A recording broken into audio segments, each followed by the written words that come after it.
बिस्मिल्लाहिर्रहमानिर्रहीम अस्सलाम वालेकुम। क्लास 6 के साइंस में चैप्टर नंबर 8 है जिसका नाम है एनर्जी एंड इट्स फॉर्म्स। इस चैप्टर के अंदर हम सबसे पहले ये समझेंगे कि एनर्जी क्या होती है, कहाँ से मिलती है, और उसके बाद बहुत सारी चीज़ें हैं जो इस चैप्टर के अंदर हम समझेंगे, जैसे कि एनर्जी के डिफरेंट फॉर्म्स एग्जांपल्स के साथ differentiate between kinetic and potential energy, और उसके बाद एनर्जी किस तरह से कन्वर्ट होती है, एक फॉर्म से दूसरे फॉर्म में किस तरह से एनर्जी कन्वर्ट होती है।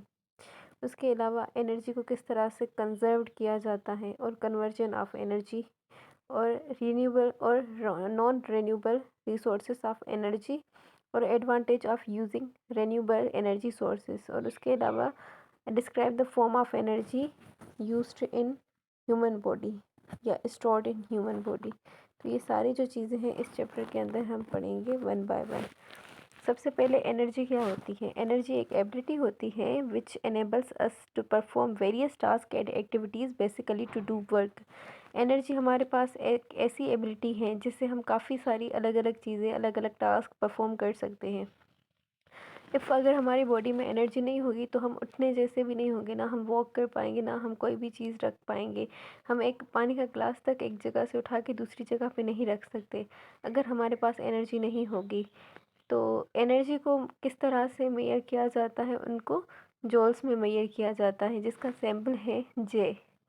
Energy is not just inside our cells, it exist all around us. Energy सिर्फ हमारे अंदर नहीं होती, एनर्जी हर जगह मौजूद होती है, हमारे इर्द गिर्द, हमारे सराउंडिंग में हर जगह एनर्जी मौजूद है। तो उसके डिफरेंट एग्जांपल्स भी हैं और डिफरेंट फॉर्म्स भी हैं। फॉर एग्जांपल इस पिक्चर के अंदर दिखाया गया है कि एनर्जी यहाँ पर आपको क्लियरली नज़र आ रही है, एनर्जी है। इस लड़के में एनर्जी है, इसलिए ये रन कर पा रहा है। और उसके बिल्कुल साइड पे एक दूसरी पिक्चर बनी हुई है, अ कार इज़ रनिंग, ये भी एक एनर्जी है। उस कार के अंदर भी एक एनर्जी मौजूद है जो उसको चलाने की एबिलिटी रखती है। उसके बाद एनर्जी के डिफरेंट फॉर्म्स होते हैं, जैसे कि फॉर्म्स ऑफ एनर्जी में हम सबसे पहले थर्मल एनर्जी के बारे में डिस्कस करेंगे। थर्मल एनर्जी क्या होती है? Is the energy we get from heat, heat makes everything on which it is applied warm. When we boil water we are heating it। हर वो एनर्जी जो गर्माइश से मिले उसको हम थर्मल एनर्जी बोलेंगे। जिससे टेम्परेचर फील हो, जो हॉट हो, वो थर्मल एनर्जी कहलाएंगी। फॉर एग्जांपल जैसे कि जो सन है वो हमें क्या प्रोवाइड कर रहा है, सन हमें प्रोवाइड कर रहा है एनर्जी, जो कि फ्री ऑफ कॉस्ट एनर्जी है। एवरी डे फोटोसिंथेसिस जो अमल हो रहा होता है, पौधे अपनी खुराक खुद तैयार कर रहे हैं, वो कहाँ से एनर्जी उनको मिल रही है, वो उनको सन से मिल रही है। ह्यूमंस को एनर्जी मिलती है, सन से मिलती है।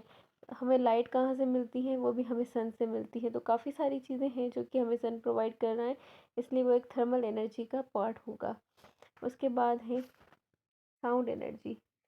साउंड एनर्जी कौन सी एनर्जी होती है? Is the energy which is created by vibration of particles, sound dissipates each travel from particle to particle by creating vibration in them. The louder sound, the more energy it has।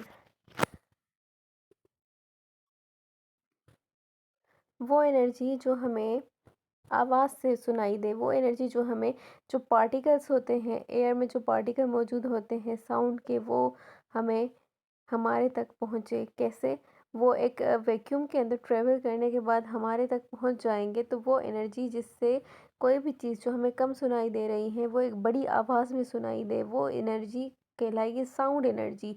Sound में जब energy होगी तो जो आवाज़ हमारी तक ही मुश्तमिल है वो आवाज़ बहुत दूर तक जाएगी, तो उस एनर्जी को साउंड एनर्जी कहा जाता है। साउंड एनर्जी के बाद है इलेक्ट्रिकल एनर्जी। इलेक्ट्रिकल एनर्जी कहाँ से हमें मिलती है? इलेक्ट्रिकल एनर्जी हमें मिलती है जो जो flow of negatively charge electrons होते हैं एक सर्किट के अंदर, उस सर्किट के अंदर जब उनका फ्लो होता है तो वहाँ से जो एनर्जी हमें मिलती है उसको हम इलेक्ट्रिकल एनर्जी कहते हैं, जो कि हमारे घरों पे यूज़ होती हैं। हमारे जितने भी अप्लाइंसेस होते हैं, टीवी, फ्रिज, एलईडी, फैंस, ये सारे जितने भी हमारे अप्लायंसेस घर पे मौजूद हैं, बल्ब हैं, तो इन सबको जो रोशनी दे रहा है, इन सबको जो इलेक्ट्रिसिटी दे रहा है, वो कौन दे रहा है? इन सबको जो इलेक्ट्रिसिटी दे रहा है वो इलेक्ट्रिकल एनर्जी दे रहा है, जो कि ह्यूमंस की ज़िंदगी में बहुत इम्पोर्टेंट है। उसके बाद यहाँ पर है काइनेटिक एनर्जी और पोटेंशियल एनर्जी। इन दोनों को साथ ही लेके चल रहे हैं। काइनेटिक एनर्जी वो एनर्जी होती है जो कि मोशन से आए, जो कि मूवमेंट से आए, किसी हरकत से जो एनर्जी पैदा हो, उस एनर्जी को हम बोलेंगे काइनेटिक एनर्जी। आप इसके सामने आपके सामने एक बॉल रखी हुई है जो कि फ्लो कर रही है, जो कि ऊपर से नीचे जा रही है, वो काइनेटिक एनर्जी है, जो कि मूवमेंट कर रही है लगातार। फॉर एग्ज़ाम्पल एक चलती हुई कार, फॉर एग्ज़ाम्पल एक चलता हुआ फ़ैन, फॉर एग्ज़ाम्पल एक भागता हुआ बच्चा, ये सब काइनेटिक एनर्जी का एक हिस्सा है। और पोटेंशियल एनर्जी क्या है? पोटेंशियल एनर्जी एक ऐसी एनर्जी होगी जो कि स्टोर हुई हुई हो, किसी भी चीज़ के अंदर स्टोर हुई हुई हो, जो कि ज़ाहिरी तौर पे हमें नज़र ना आए, लेकिन उसके अंदर वो चीज़ मौजूद है। स्टोर्ड एनर्जी को हम पोटेंशियल एनर्जी बोलेंगे। फॉर एग्ज़ाम्पल कोई भी जैसे बच्चा होता है, परफॉर्म करने से पहले जब वो वेट कर रहा है अपनी टर्न का, तो वो उसमें पोटेंशियल एनर्जी कहलाई जाएगी।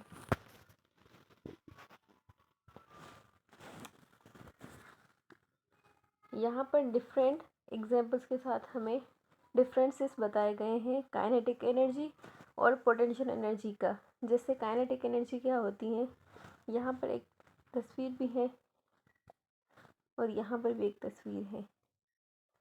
सबसे पहले इसमें पोटेंशियल एनर्जी के बारे में बताया गया है। एक लड़की के हाथ में बॉल है, वो बॉल जस्ट उसने पकड़ी हुई है, अभी कोई एनर्जी शो नहीं हो रही, वो बॉल के अंदर एनर्जी स्टोर है। जब वो उसको फेंक रही है तो उसकी स्पीड से पता चल रहा है कि उसमें कितनी काइनेटिक एनर्जी प्रेजेंट थी। तो वैसे ही यहाँ पर लिखा गया है फर्स्ट में, it is the energy which comes from motion. वो एनर्जी जो मोशन से पैदा हो उसको हम बोलेंगे kinetic energy. It is dependent upon the mass of the object and speed which it travels. Kinetic energy किस पे मुश्तमिल होती है? वो स्पीड पे मुश्तमिल होती है, वो उस ऑब्जेक्ट के मास पे मुश्तमिल होती है कि उसमें कितना वेट है। और पोटेंशियल एनर्जी क्या है? It is a stored form of energy in every object. Her object में, हर चीज़ में जो कि स्टोर एनर्जी हो, उसमें जमा हुई हुई एनर्जी हो, जो ज़ाहिरी तौर पे हमें नज़र ना आए लेकिन उसमें मौजूद है, वो एनर्जी पोटेंशियल एनर्जी कहलाएगी। और वो एनर्जी क्या होगी? It is dependent upon the mass of the object and the height of the object above the ground. वो एनर्जी जो ग्राउंड है उसकी ऊंचाई पे डिपेंड करेगी, वो कितना ऊंचा है। उसके बाद है conversion of different forms of energy. इसके अंदर हमें ये बताया गया है कि एनर्जी किस तरह से एक चीज़ के बाद दूसरी चीज़ में कन्वर्ट हो जाती है। फॉर एग्जांपल जैसे कि यहाँ पर एक बल्ब दिखाया गया है, ये एक बल्ब है। इस बल्ब से हमें क्या पता चल रहा है? इस बल्ब से हमें ये पता चल रहा है कि ये एक एनर्जी सप्लाई कर रहा है। अब बल्ब का क्या काम है? बल्ब का काम ये होता है कि वो हमें रोशनी प्रोवाइड कर रहा होता है। तो जैसे कि ये हमारे पास बल्ब है, जब इसमें इलेक्ट्रिसिटी हम देते हैं तो ये इलेक्ट्रिसिटी के बाद हमें क्या प्रोवाइड कर रहा होता है? ये हमें लाइट प्रोवाइड कर रहा होता है। लेकिन लाइट के साथ ही काफ़ी इलेक्ट्रिसिटी जो है हमारी वो खर्च होती है रोशनी देने में। लेकिन जो काफ़ी इलेक्ट्रिसिटी है वो किस चीज़ में खर्च होती है? वो हीट देने में खर्च हो रही होती है। तो एक साथ जो कि लाइट हमें मिल रही है, तो वही लाइट वाली एनर्जी वो यूज़ होने के बाद किस चीज़ में चेंज हो रही है? वो चेंज हो रही है हीट में। हर वो एनर्जी जो यूज़ हो जाती है, यूज़ होने के बाद वो एक फॉर्म से दूसरे फॉर्म में लाजमी चेंज होती है। वो एक फॉर्म से दूसरे फॉर्म में लाजमी चेंज होती है, change one form to another form.